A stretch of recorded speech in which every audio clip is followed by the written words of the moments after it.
మరి దేవాది దేవుడు మరి ఏం చేశాడు తెలుసా, ఇక తప్పదు, ఇక నేనే దిగి రావాలి అని చెప్పేసి ఎంతగా తగ్గించుకున్నాడు తెలుసా అండి. పరలోకాన్ని విడిచి ఈ భూలోకానికి రావడం మాత్రమే కాదు, ఆ మహిమను విడిచి ఈ లోకాన్ని శరీరాన్ని ధరించడం మాత్రమే కాదు, ఒక మామూలు స్త్రీ గర్భములో ఏ రీతిగా మరి పుట్టాడటంటే 9 నెలలండి. నిజమే, 9 నెలలు మోయబడ్డాడు ఆ తల్లి గర్భంలో.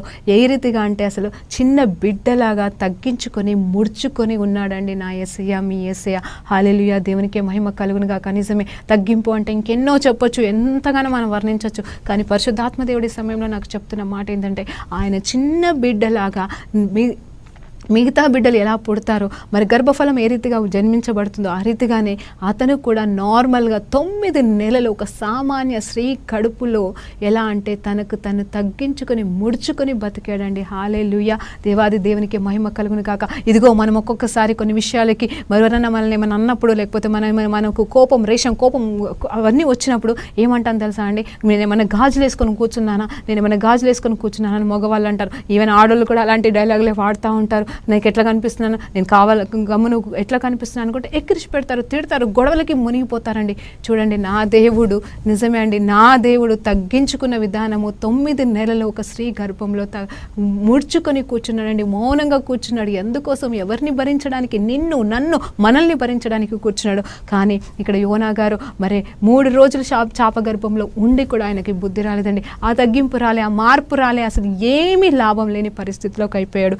ఆ తర్వాత దేవాది దేవుడు తనతో ఒక మాట మాట్లాడుతున్నాడు తెలుసా అండి, అమ్మా నీకే అంత కోపం వస్తే, నీ కోపమే అంత న్యాయమైన కోపం అయితే ఇదిగో నెనీవా పట్టణంలో ఉన్న ఈ బిడ్డలు నా బిడ్డలు. హల్లెలూయా, దేవునికి మహిమ కలుగును గాక. ఇదిగో వాక్యం ఉంటున్న చెల్లి, వాక్యం వింటున్నాక, ఇదిగో నువ్వు ఎలాంటి పరిస్థితిలో ఉన్నావో, నువ్వు అన్యురాలివో లేకపోతే ఎవరో నాకు తెలియదు, కానీ ఇదిగో నువ్వు ఏ పరిస్థితి, ఏ స్థితిగతిలో ఉన్న దేవునితో మాట్లాడుతున్నాడు.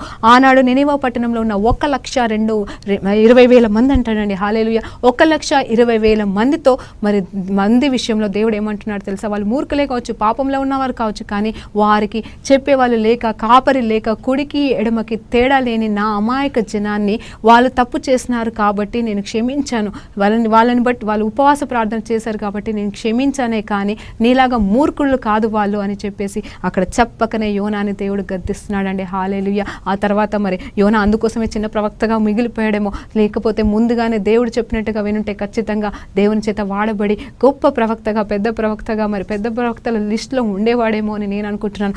తనగానే ఆ చిన్న ప్రవక్త పేరును తెచ్చుకున్నాడేమో అని నేను అనుకుంటున్నానండి. హల్లెలూయా, దేవునికే మహిమ కలుగును కాక. మరి ఈరోజు మనం ఈ విషయంలో ఏం నేర్చుకున్నామంటే, దేవాది దేవుడు మన కోసం తగ్గింపుకు స్వభావంతో రావడం మాత్రమే కాదు, కానీ యోనా లాంటి